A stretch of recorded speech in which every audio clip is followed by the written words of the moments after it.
高丽菜和马铃薯来做一道家常菜料理。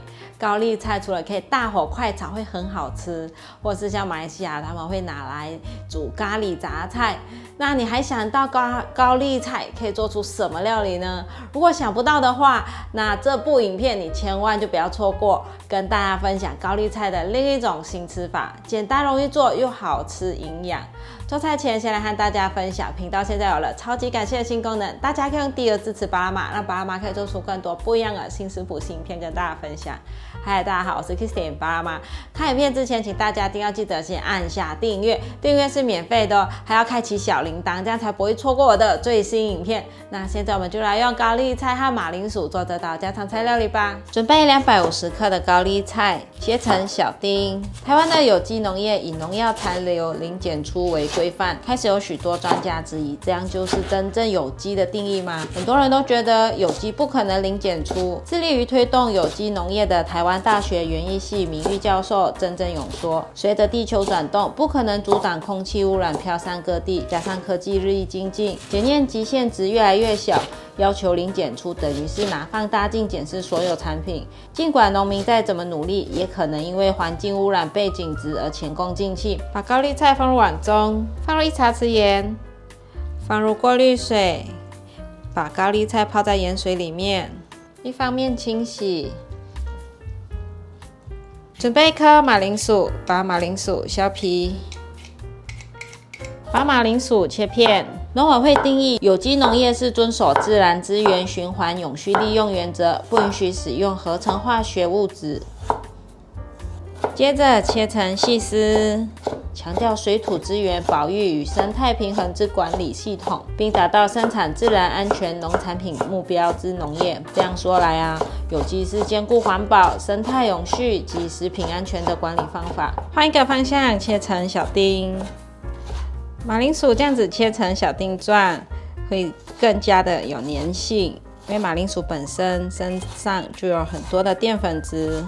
以大方向、大环境来看啊，这样才会让更多的农夫有心尽一份力，为大家种植更多的有机作物。把马铃薯放入盘中，准备20克的红萝卜，把红萝卜削皮，把红萝卜切片。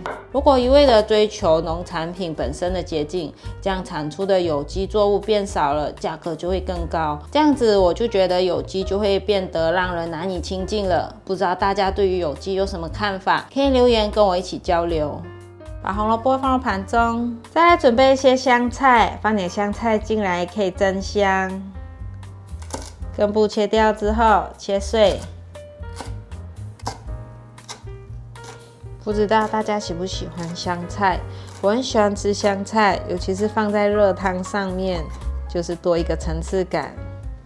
把香菜放入盘中，准备1片豆包，把豆包切成丁状，放点豆包进来，增加蛋白质。要用豆干代替也是可以，但千万不要用豆腐，因为豆腐的水分很多，等一下做煎饼的时候会太湿。把豆包放入碗中，料都备齐了，现在来把高丽菜的水分沥干，再来调面糊，再来准备200克的脆酥粉，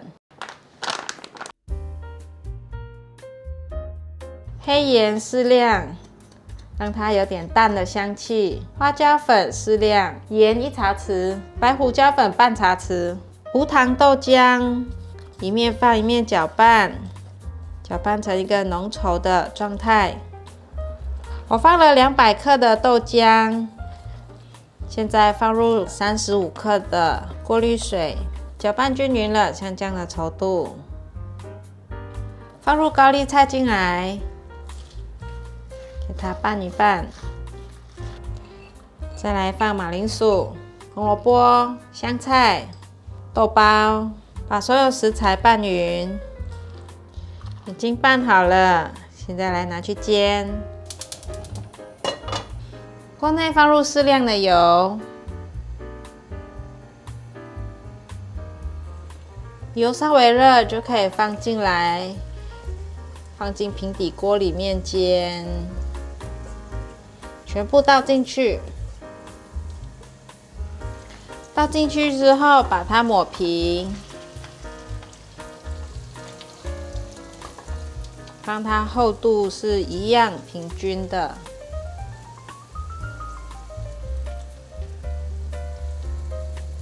像这里比较薄，就推过去一些。都推平均了，现在让它煎一下，让它煎定型，用小火煎。盖上盖子煎，这样子也比较快熟。煎到像这样，上面有半凝固状态，就差不多可以翻面了。下面看看有微焦就可以了。现在取一个大盘子放上来，翻面，再补一点油，把它推下去，继续煎。这时候就可以不用盖锅盖了。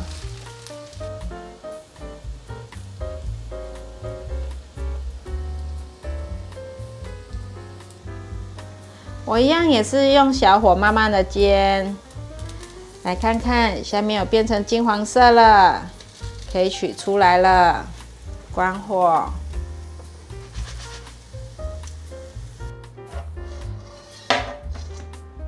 把它切成小块的。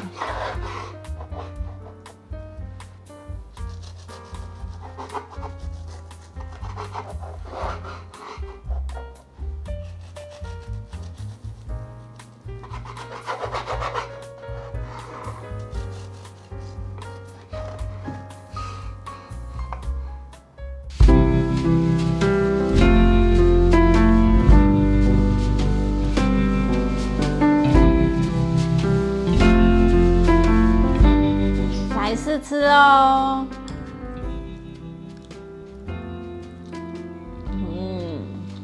很松软，很好吃，香菜的味道有一点点的突出，然后高丽菜满满的清甜，好吃的。加上我刚刚淋了甜辣酱，甜辣酱就是一般市售的，在台湾就是小吃都会沾一点这个。